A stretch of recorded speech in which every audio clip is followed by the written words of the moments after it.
বিসমিল্লাহ। আমি বোয়াল মাছ ভেজে নিব। এগুলো আমি আধা ঘন্টার জন্য আদা রসুন মরিচের গুঁড়া ধনে গুঁড়া লবণ আর হলো লেবুর রস দিয়ে রেখেছিলাম।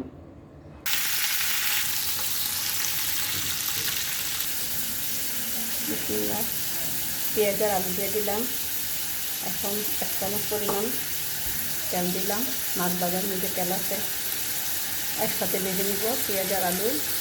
পেঁয়াজ আর আলু হালকা ভাজা হয়ে গেছে। এখন আদা রসুন দিলাম 1 চামচ পরিমাণ, সামান্য মরিচের গুঁড়া, 1/2 চামচ ধনে গুঁড়া, 1/2 চামচ হলুদের গুঁড়া, 1/2 চামচ জিরার গুঁড়া, 1 চামচ লবণ,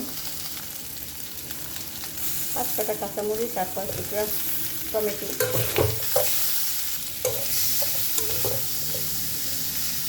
কষানোর জন্য সামান্য করে পানি দিব। দিয়ে দিলাম নুন,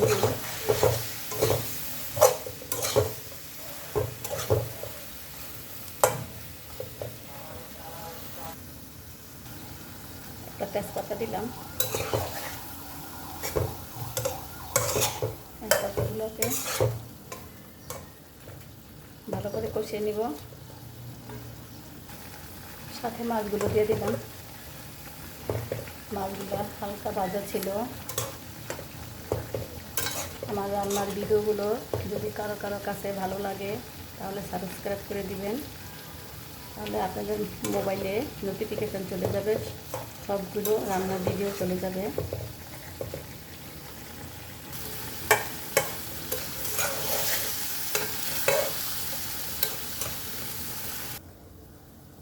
পানি দিয়ে দিলাম, ধনে পাতা দিয়ে দিলাম।